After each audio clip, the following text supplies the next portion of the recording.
Buenas noches, damas y caballeros. Bienvenidos a otro encuentro especial. Antes de comenzar, quiero saber quiénes me acompañan hoy. Comenten desde dónde están viendo y qué hora es por allá. Bueno, vayamos con el primer relato.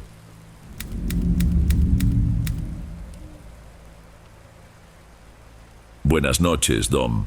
Me llamo Enrique y hasta el día de hoy no logro entender cómo dejé que todo llegara hasta donde llegó. Mi mamá dice que soy distraído por naturaleza, que vivo en mi propio mundito y olvido las cosas más simples, como sacar la basura o colgar la toalla después de bañarme. Pero en aquella época, cuando sucedió todo, era más que distraído. Era un adolescente inseguro que aún trataba de lidiar con la ausencia de mi papá. Él se fue de la casa cuando yo tenía 10 años, sin despedirse propiamente. Después de eso, la casa quedó en un silencio difícil de describir. Mi mamá hizo lo que pudo para darme una vida normal, pero notaba que detrás de las cuentas que ella anotaba en su cuadernito y del turno extra que consiguió, existía un cansancio que iba mucho más allá del agotamiento físico. En el fondo, los dos vivíamos un dolor que nunca admitíamos en voz alta. Por aquella época pasaba mucho tiempo solo. Salía de la escuela, comía arroz con frijoles y bistec encebollado que mi mamá dejaba listo, y enseguida corría a mi cuarto para jugar en la computadora. No era una especie de reclusión deprimente, simplemente no le veía mucha gracia a quedarme en la sala viendo programas de la tarde. Y, como mi mamá trabajaba fuera, me acostumbré a cuidarme solo. Solo que esa rutina cómoda se interrumpió cuando ella me pidió, cierto viernes, buscar una caja de adornos viejos en el sótano. La idea era reutilizar algunas piezas de madera para nuestra decoración de fin de año. Algo que ella quería hacer sin gastar casi nada. El sótano de nuestra casa nunca fue un lugar acogedor. Tenía un olor a tierra húmeda, como si todo allí estuviera medio podrido y empapado de moho.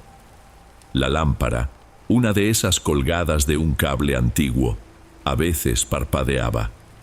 No me gustaba quedarme ahí, sobre todo porque después de que mi papá se fue, nadie se preocupó por organizar nada, así que todo se acumulaba. Muebles rotos, maletas polvorientas, cajas viejas.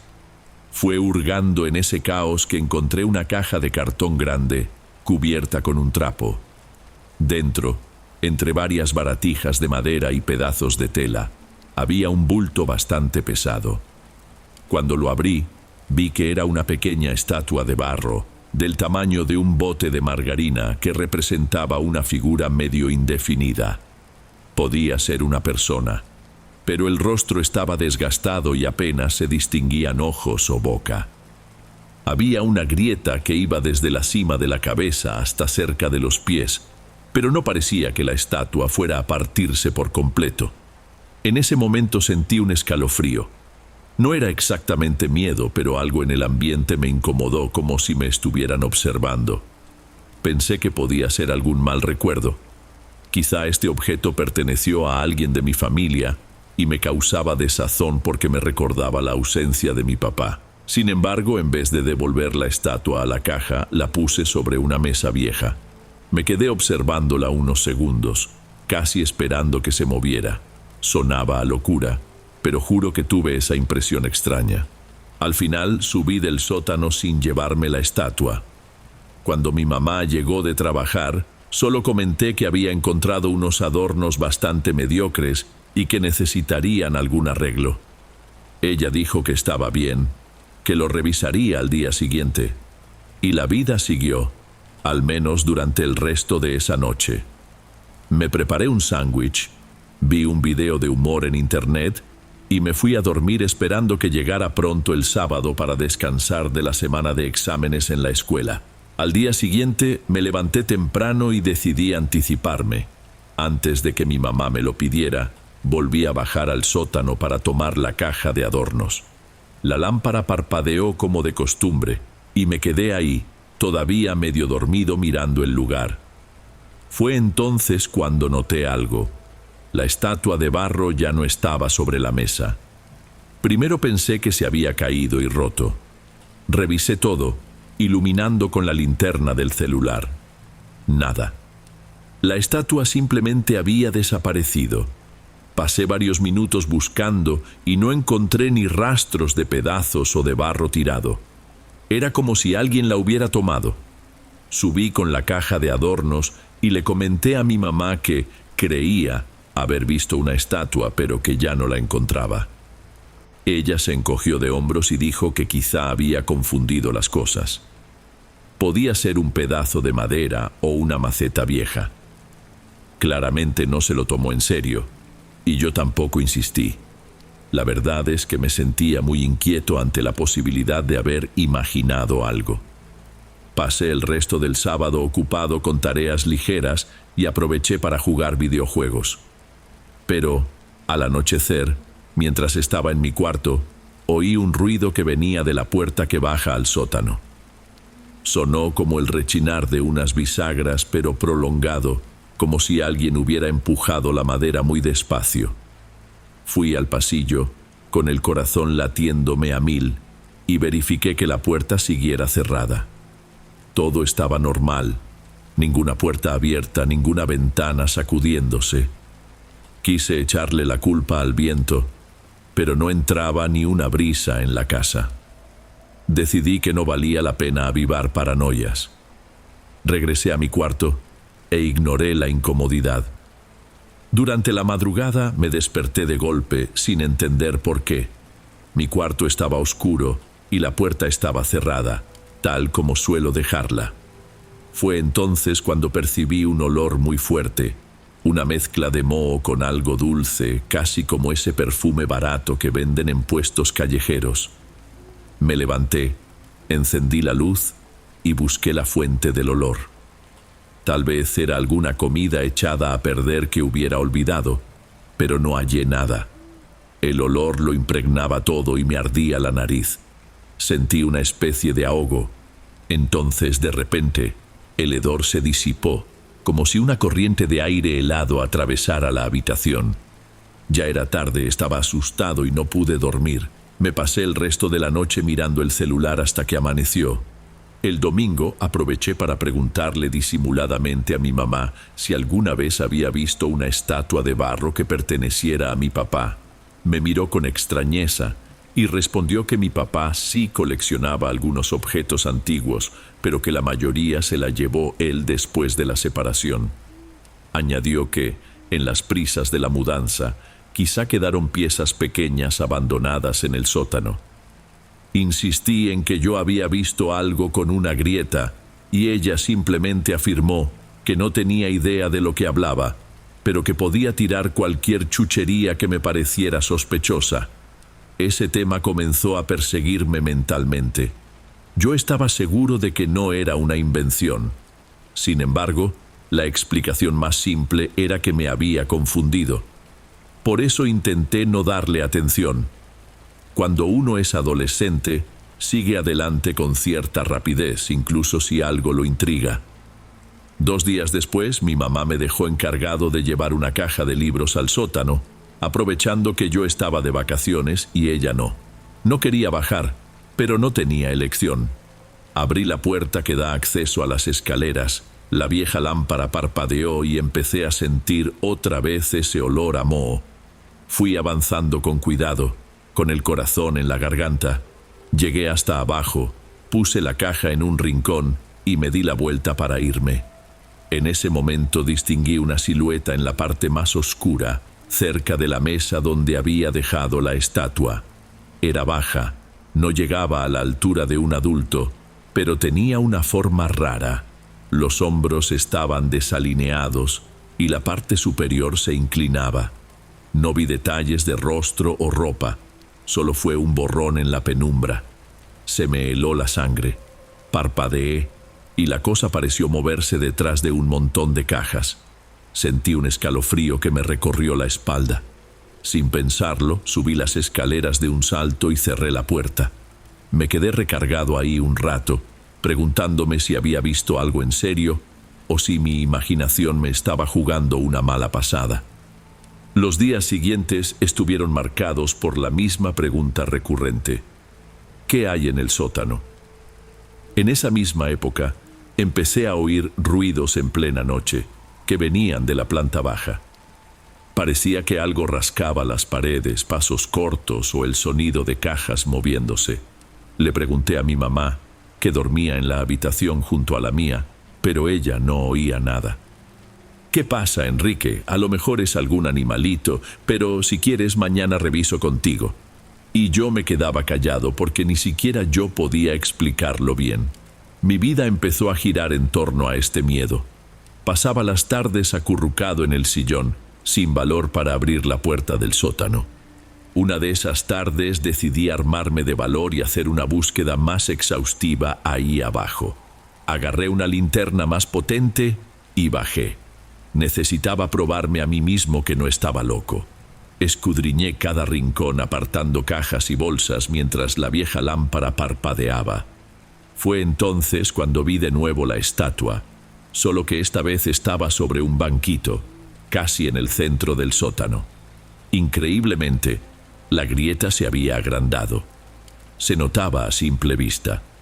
Se había abierto en forma de hendidura oscura, y si forzaba la vista, juraría que dentro había algo como un puntito rojo, una especie de mancha o piedra. Me quedé inmóvil, tratando de descifrar esa escena. ¿Cómo había llegado la estatua ahí si días antes ni la había encontrado?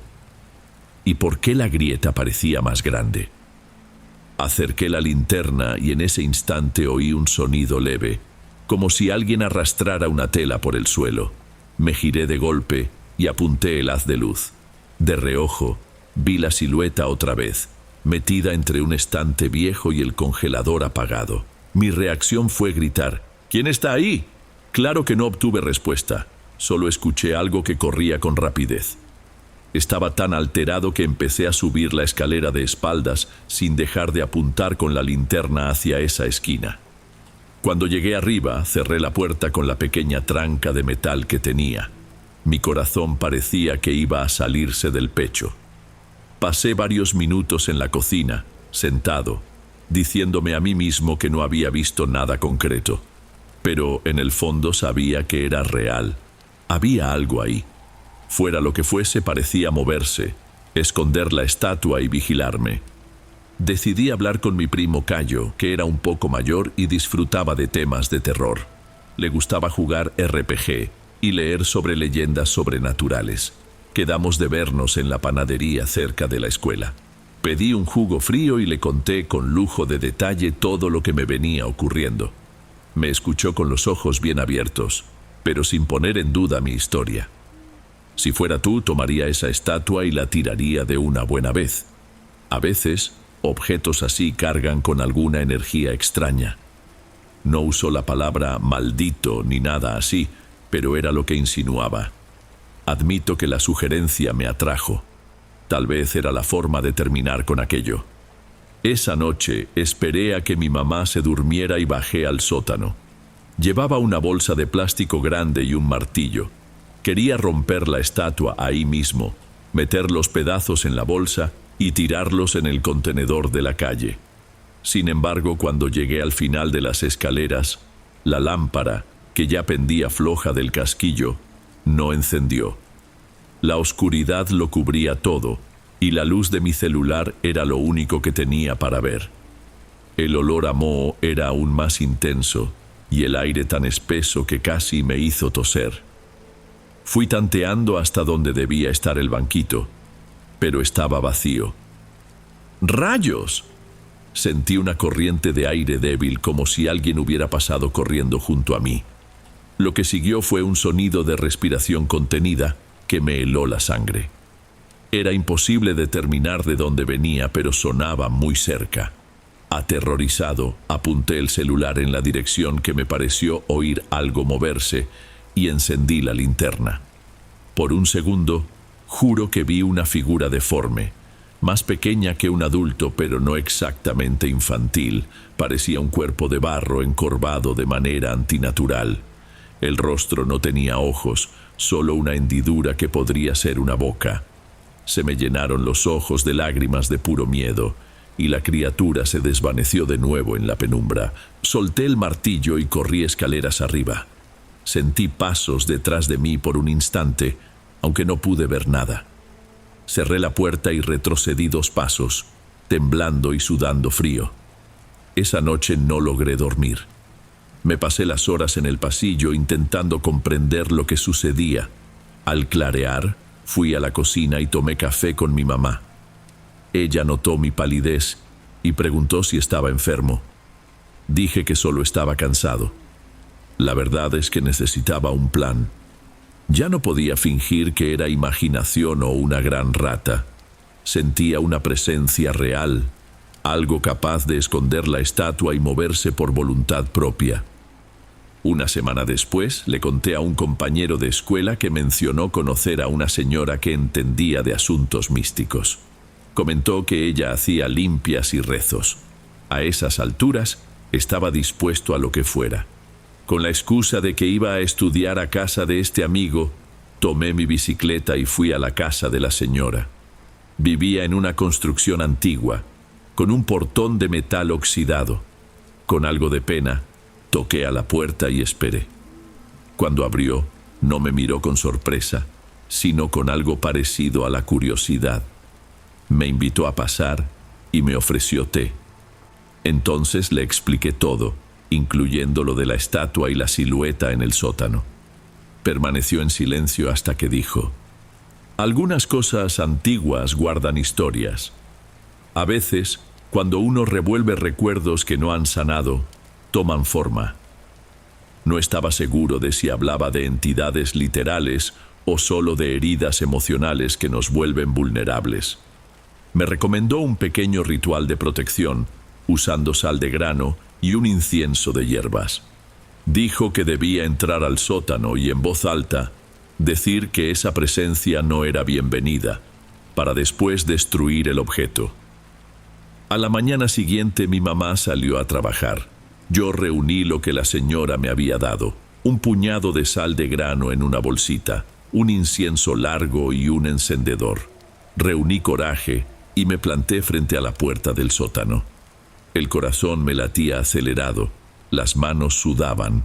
Bajé los escalones y, esta vez, la lámpara funcionaba de manera rara, parpadeando más que antes. El lugar parecía envuelto en penumbra, aún con la luz encendida. Esparcí un poco de sal alrededor de la mesa. Cada paso me causaba un escalofrío que me recorría la nuca.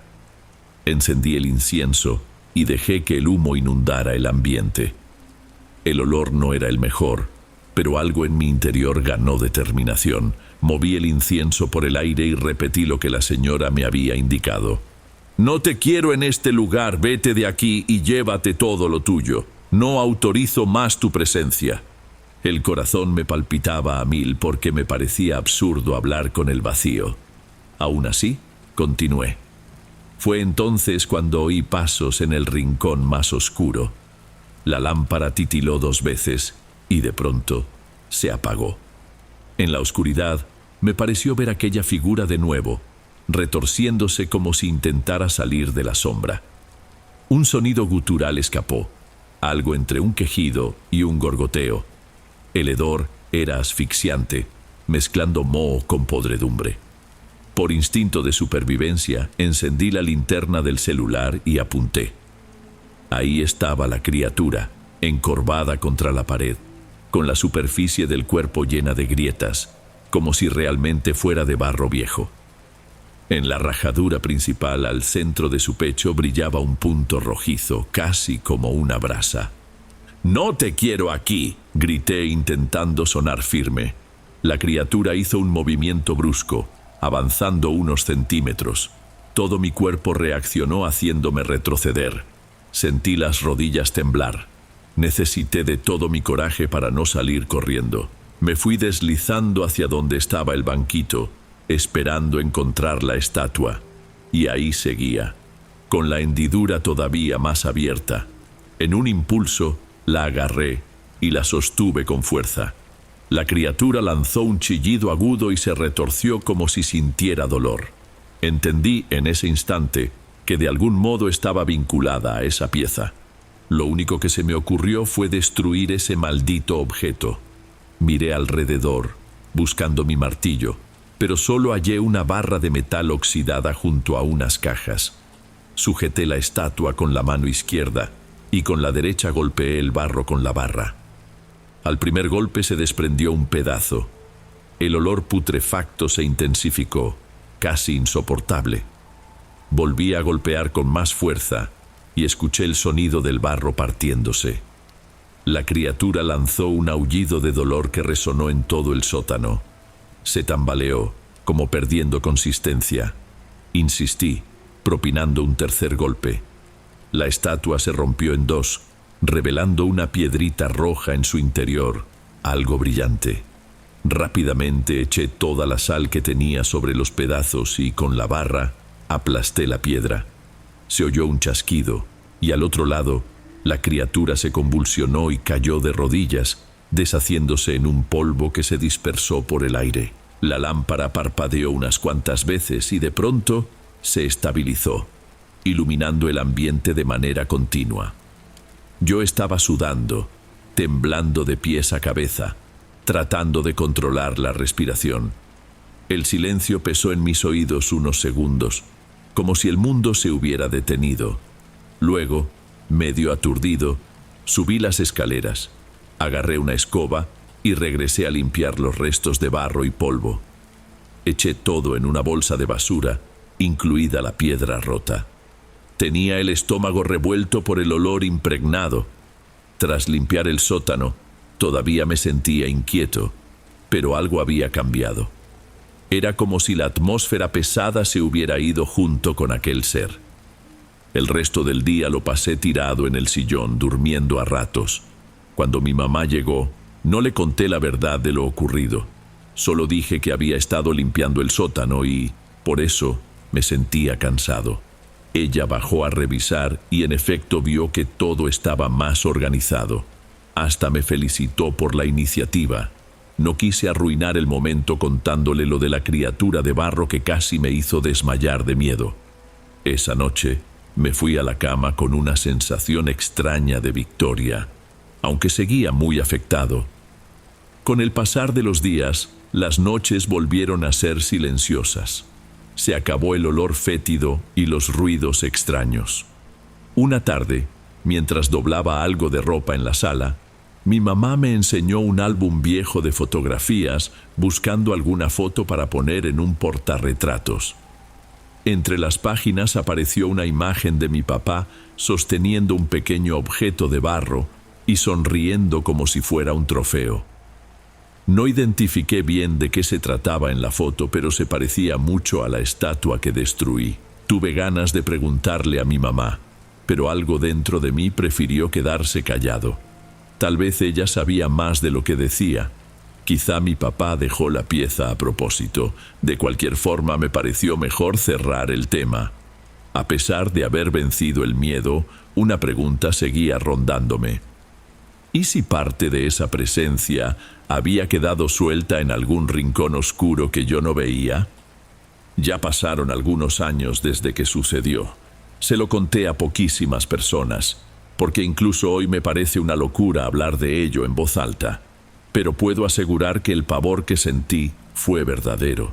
Si alguien me pregunta si creo en cosas sobrenaturales, respondo que sí, al menos en el poder que tienen ciertos recuerdos de invadir nuestra vida cuando menos lo esperamos. Me pregunto, hasta hoy, si el ser de barro no era solo el dolor que mi papá dejó atrás, tomando una forma aterradora. Tal vez fue una coincidencia macabra. Nunca lo sabré. Lo único que sé es que el olor sigue apareciendo en mi memoria en noches muy silenciosas, como si un fantasma de moho y abandono rondara mi mente. Cada uno que lo interprete como quiera, pero esta es mi historia, y juro que no inventé nada.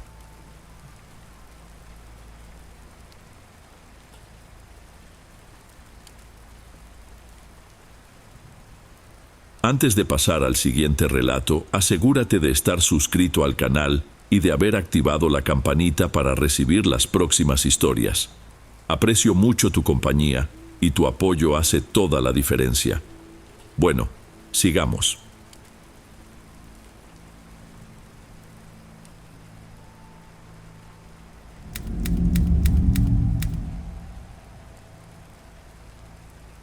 Buenas noches, Dom.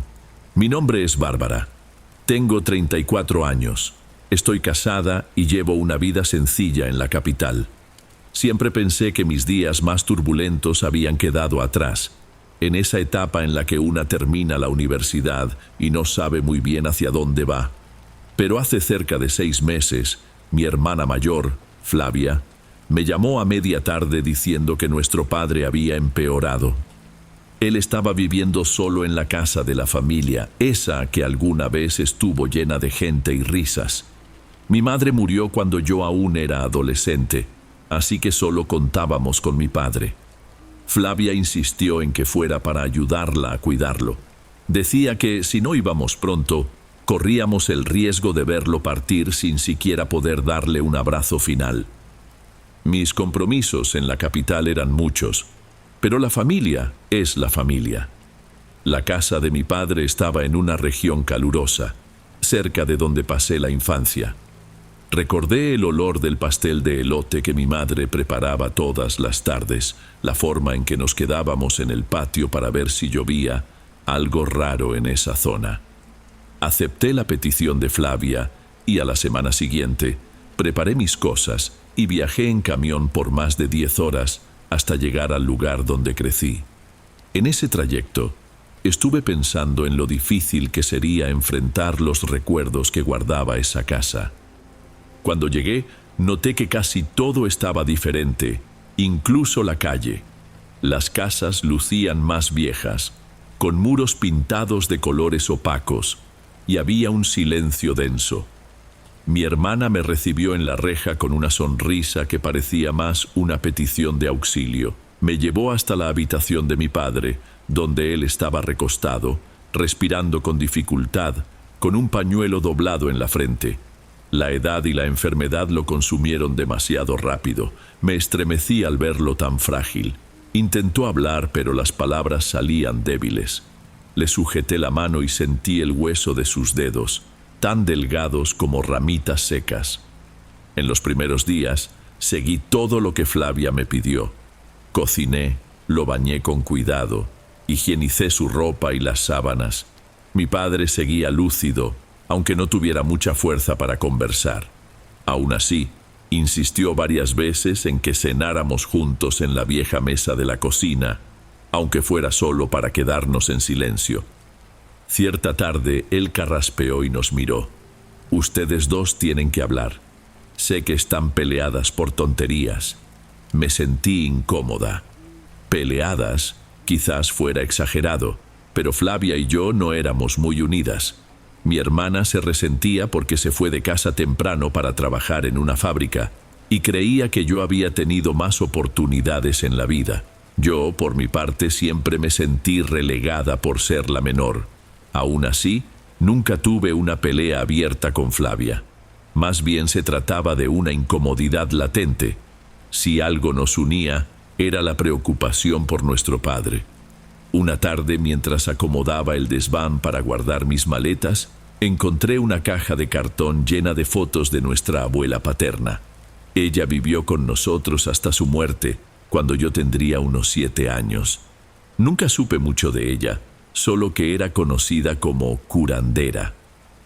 En algunas fotos se la veía con gente del vecindario, todos con expresión de gratitud por algo que ella había hecho. En una de esas fotos, noté un detalle curioso. Mi abuela sostenía una bolsita de tela roja, de esas que se usan en ofrendas o limpias. Mi madre contaba historias de cómo ella preparaba tés y ungüentos.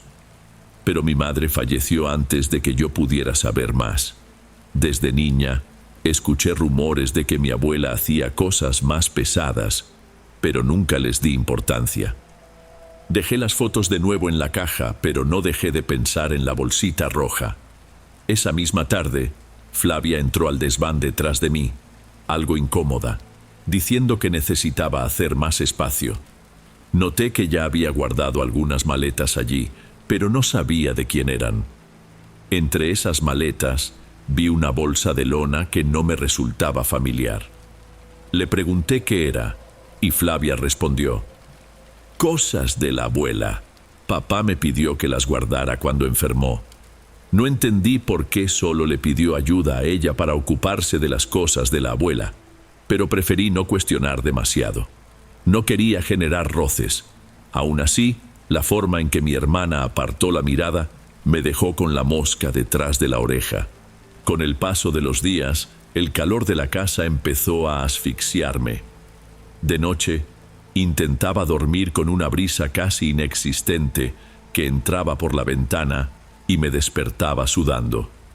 También despertaba con una sensación extraña, como si alguien me observara en la penumbra, y cuando me acercaba a las ventanas que daban al patio, sentía una incomodidad mayor. A veces surgía un zumbido agudo en mis oídos que opacaba todos los sonidos alrededor por unos segundos. Bastaba eso para ponerme la piel de gallina, aunque no supiera de dónde venía esa sensación. Estaba agotada, pero tenía que ayudar de día preparando atole para mi padre y dándole sus medicinas.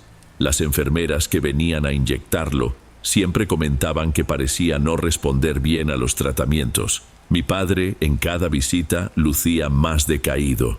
Fue entonces cuando empezaron a surgir las conversaciones sobre la casa, la herencia y quién se quedaría con qué. Eso casi siempre venía de Flavia, que soltaba comentarios como: si papá muere nos queda el terreno a las dos. ¿Crees que se pueda vender bien? Eso me incomodaba.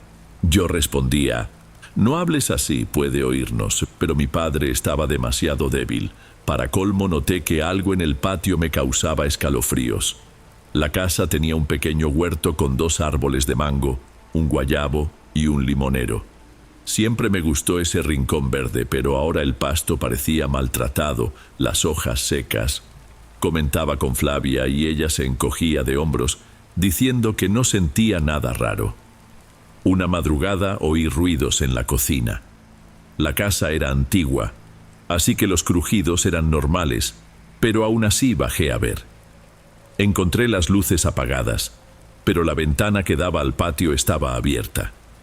Fui hasta allá, encendí el interruptor y vi la cortina moviéndose con suavidad. De pronto, un zumbido agudo invadió mis oídos, tapando el sonido de la calle y dejándome aturdida unos segundos. Retrocedí y miré hacia el patio. No vi a nadie, pero tuve la sensación de que una sombra pasaba junto al tronco del árbol de mango más cercano. Juraría haber escuchado un murmullo, algo parecido a un cántico. Aterrada, cerré todo y regresé a mi cuarto temblando. Al día siguiente mi padre estaba peor que nunca. Flavia, visiblemente nerviosa, dijo que debíamos llamar al servicio de emergencias, pero él se negó. Pidió que no perdiéramos tiempo. Quería hablarnos de algo importante.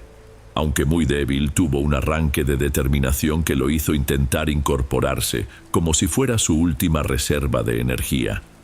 Le acerqué una silla. Flavia se quedó a su lado en la cama y él trató de organizar la voz con mucho esfuerzo. Sé que ustedes dos no confían la una en la otra. No necesito a un médium para saberlo. Pero escuchen. Esta casa tiene secretos que tal vez debí contar antes. Hizo una pausa, respirando con dificultad, y continuó. Su abuela hacía rituales para proteger el terreno de la familia. Dejó algunos objetos guardados aquí, para que nunca abandonáramos esta tierra. Ella creía que, si nos íbamos, nos caería una desgracia. Oí a mucha gente decir que hizo un pacto para mantener fértil nuestro huerto, para mantener a la familia unida a cualquier precio. Mi padre empezó a toser y no pudo hablar más. Tenía los ojos llorosos, pero no supe si de dolor o de tristeza. Parecía desesperado por advertirnos algo, pero no tenía fuerzas. Lo ayudé a recostarse otra vez, le cambié el pañuelo. Flavia se cruzó de brazos y por un instante me pareció que ella ya sabía todo eso desde hacía tiempo. Intenté insistir más tarde pidiéndole explicaciones a Flavia. Ella cambió de tema, dijo que eran supersticiones de gente vieja y que no debíamos perder el tiempo con leyendas. Le interesaba más llamar a un médico y cuidar de la burocracia del testamento porque el estado de nuestro padre parecía irreversible. Aún así, esa noche fui al desván decidida a encontrar la famosa bolsa de lona. Revisé todo y por fin la hallé en el mismo lugar donde la había visto antes. Dentro había un paño amarrado con un cordel y dentro de ese paño un pequeño juego de caracoles. Pero no era del tipo que se ve en las casas de religión convencionales. Eran conchas grandes, algo opacas, con dibujos que parecían grabados a cuchillo. Junto a ellas encontré un pergamino manchado con símbolos que no reconocí. Parecía la caligrafía temblorosa de mi abuela, pero casi ilegible. Noté que había algo escrito que se asemejaba al nombre Flavia, seguido de trazos confusos. Escuché pasos en la escalera y contuve la respiración. Era mi hermana. Entró sin pedir permiso. «Estás husmeando donde no debes», me asustó el tono que usó. Flavia se acercó, me quitó el paño de la mano con cierta agresividad y lo guardó de nuevo en la bolsa. Luego se volvió hacia mí. «No te metas en esto. Si papá descubre que anduviste revisando las cosas de la abuela, se va a angustiar aún más. Vuelve a tu cuarto». Salió sin darme oportunidad de responder. A pesar del miedo, yo sabía que no podía simplemente olvidar lo que vi. Algo me decía que ese juego de caracoles no era un amuleto de protección, sino alguna herramienta usada en rituales extraños. Además, cada vez que recordaba las conchas, un leve zumbido aparecía en mi cabeza, como si fuera un mal presagio.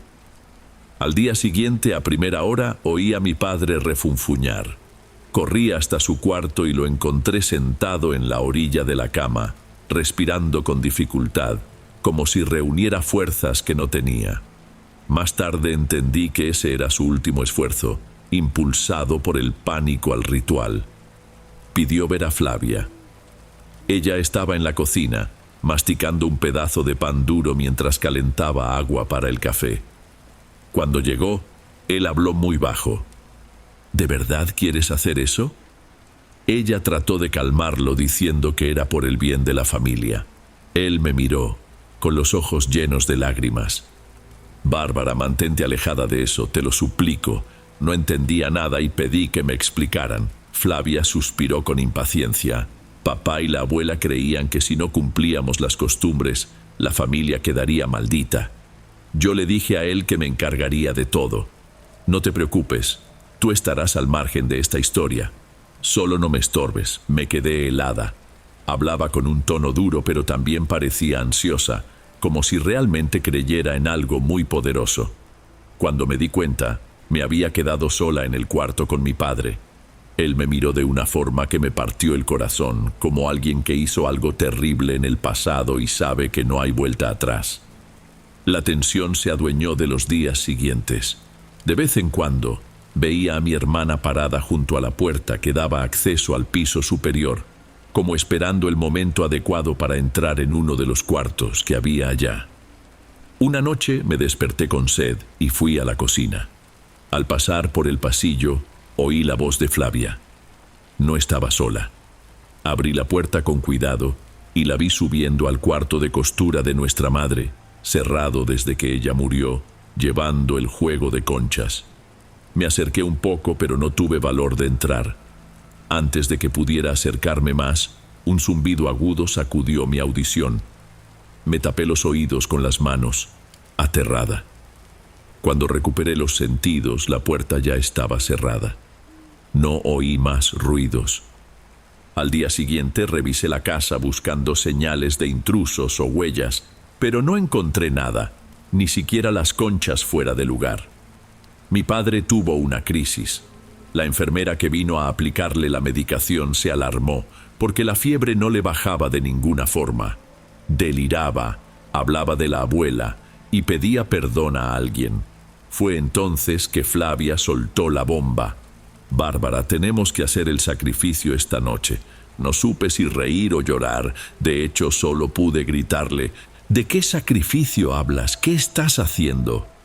Ella no respondió directamente. Tomó la bolsa de lona y dijo que saldría un momento, porque necesitaba comprar unas cosas en la tienda de la esquina.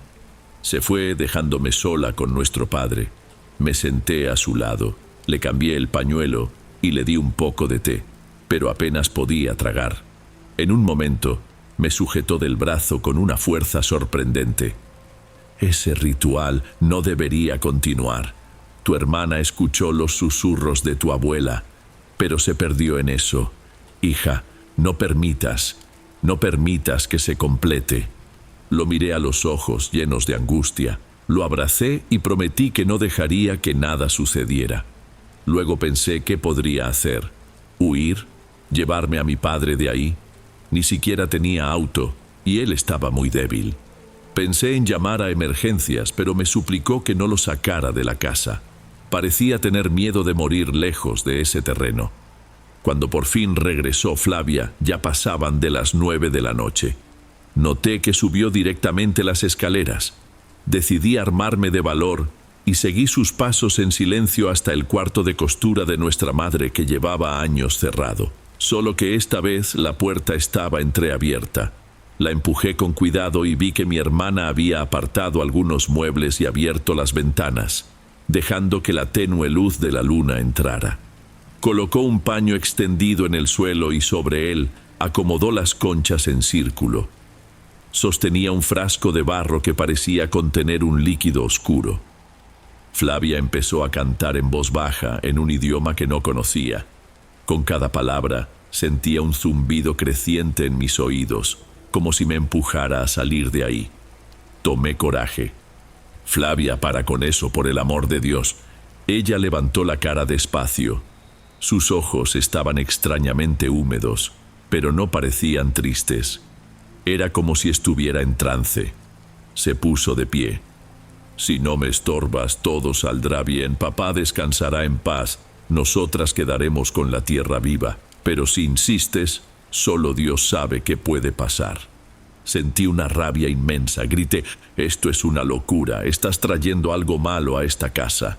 Ella salió del círculo y caminó hacia mí, despacio. Mi impulso fue correr, pero me mantuve firme. Flavia se detuvo muy cerca y susurró: no soy yo quien lo está trayendo. Esto ha estado aquí desde hace mucho. La abuela dejó una desgracia para los descendientes que le dieran la espalda a esta tierra. No quería que la familia se separara. Ahora hay que cumplir la parte final y sacrificar algo para que todo continúe fértil. ¿Sacrificar qué? Sangre de la familia. Papá estaba dispuesto a hacer este ritual antes de enfermar, pero ahora ni siquiera puede levantarse. Yo asumí la responsabilidad. Mis ojos se abrieron de par en par. ¿Mi hermana planeaba extraer la sangre de nuestro propio padre? No podía ser. Ella notó mi espanto y respiró hondo, como si quisiera justificarse. O lo hacemos o la tierra se seca y la familia se desmorona. Es por nuestra protección, Bárbara. Me invadió una náusea y comencé a retroceder. Traté de razonar. Podemos cuidarlo de otra manera. Llevarlo a un hospital de verdad. No hace falta esto.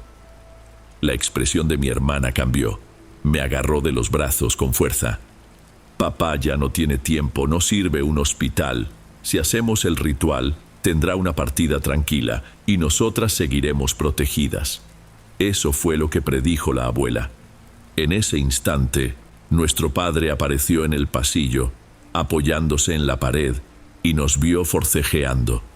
Corrí hacia él para evitar que cayera, pero prácticamente se dobló sobre sus rodillas. Me aferró la mano y miró a Flavia. Flavia, no tienes derecho a seguir con esto. Me equivoqué cuando acepté las prácticas de tu abuela.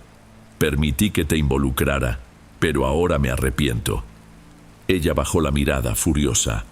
Entonces mi padre tomó aire y me miró. Bárbara, tienes que saber algo. Fue Flavia quien siempre ayudó a tu abuela en los rituales, desde niña. Yo no me metí, porque pensé que no tenía nada de malo, pero cuando tu madre murió, descubrí que la abuela había hecho un pacto extraño. Creía que si mantenía a la familia unida en esta tierra, lograría recuperar la salud de tu madre, pero no funcionó. Y la rabia de Flavia empezó ahí. Ella creyó que no funcionó porque no hicimos el ritual completo. Mi padre comenzó a toser y casi se desmayó. Traté de sostenerlo. Flavia avanzó para ayudarlo también, pero él se apartó de ella. Soltó un gemido de dolor. Vi que le temblaban las piernas. Lo ayudé a bajar hasta la sala. Estaba sudando, a punto de desfallecer. Flavia nos siguió, pero en cuanto llegamos cerca del sofá, él susurró: «Yo me rehúso, no te doy mi permiso». La mano de mi padre se soltó de la mía y se desplomó en el suelo. Entré en pánico y grité pidiendo ayuda. Flavia se arrodilló a su lado tratando de verificar sus signos vitales. No sabía si realmente le importaba o si todo formaba parte de su obsesión con el ritual. Él abrió los ojos un segundo, me miró y dijo con voz casi apagada: «Es la desgracia, ella nos consume». Entonces sus ojos se voltearon y dejó de respirar. Me quedé en shock, sin reaccionar. Solo lo abracé. Flavia comenzó a llorar, pero enseguida se puso de pie y corrió escaleras arriba, tal vez de vuelta al cuarto de costura. Fue cuando comprendí que mi padre había muerto ahí, en mis brazos, sin atención médica, sin ninguna ayuda real. Pasé minutos u horas sin saber qué hacer. No llamé a la ambulancia, no hice nada. Mi cabeza daba vueltas. En algún momento, oí gritos que venían del piso superior. Me armé de valor y fui tras mi hermana. Abrí la puerta del cuarto de costura y la encontré de rodillas sobre el paño, temblando y tratando de verter más líquido en el círculo de conchas, pero se le resbalaban las manos. Afuera, la tormenta empezaba a formarse, pero dentro de ese cuarto solo se oía el zumbido que perforaba mis oídos cada vez que Flavia murmuraba algo. «La desgracia ya se extendió», gritó mirándome como si fuera mi culpa. «No entiendes, Bárbara. No es solo papá quien está perdido.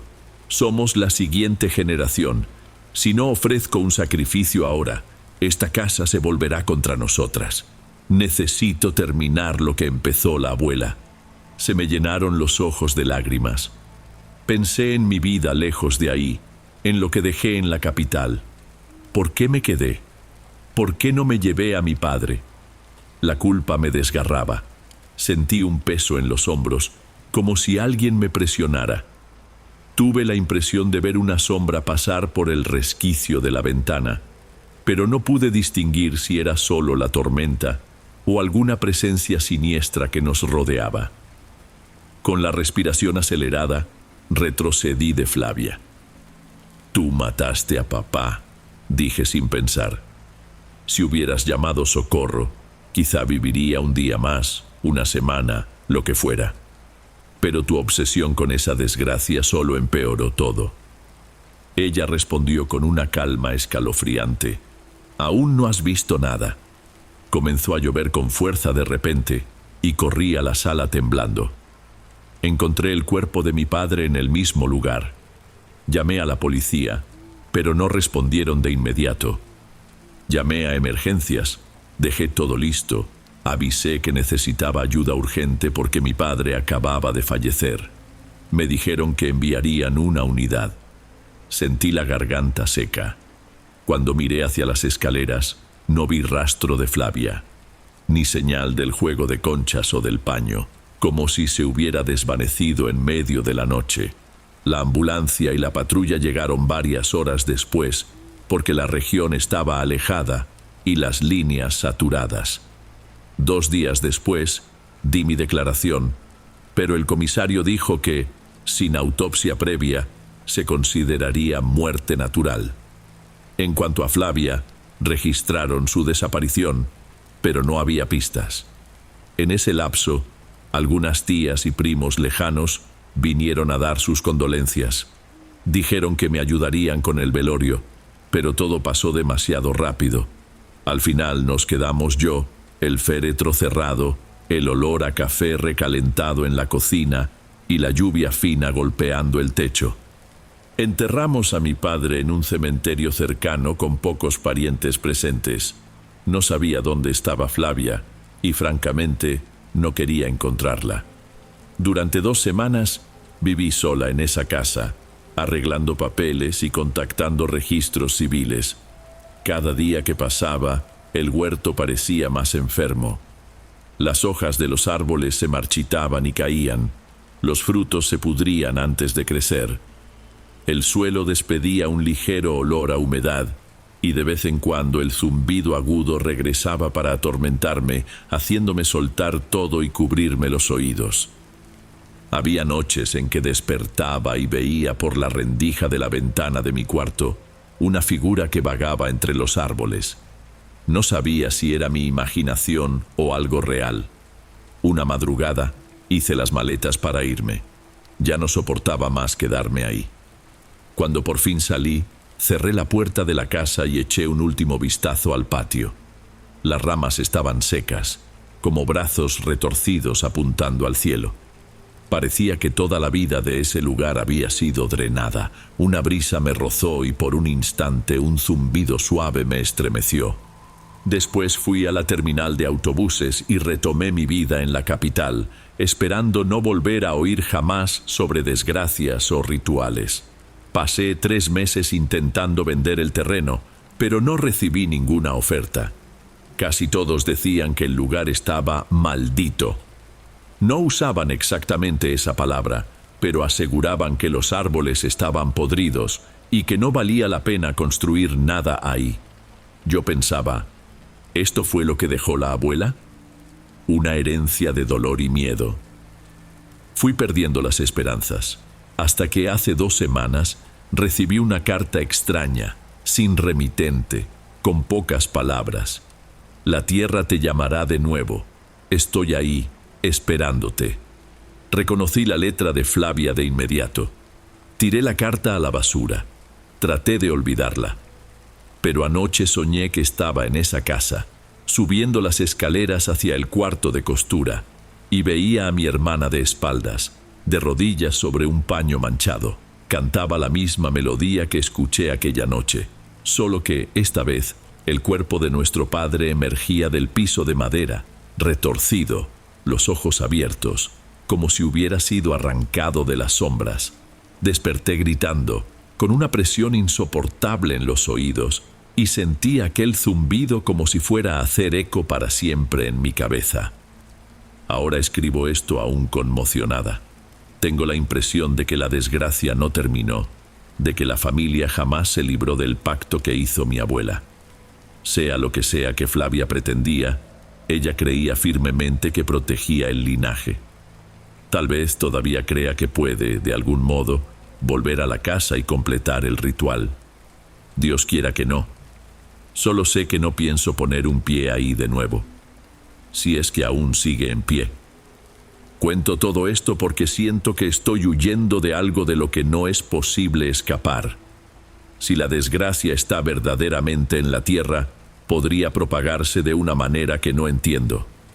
A veces, despierto de madrugada y oigo ese zumbido retumbando en mi cabeza, incluso en la gran ciudad, lejos de donde nací. Parece que la semilla maligna fue plantada y que tarde o temprano va a germinar.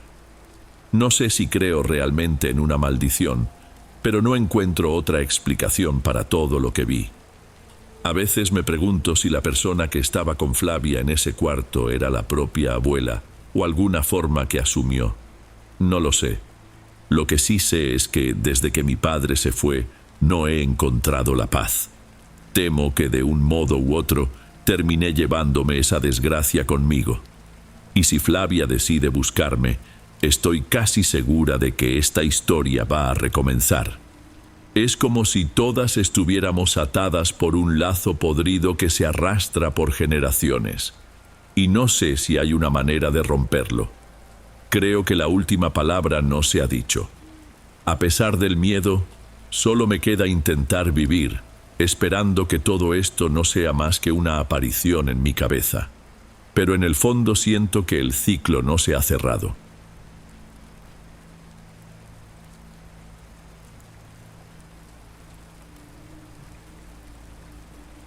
Bueno, amigos, estos fueron los relatos de hoy. Espero de corazón que les hayan gustado.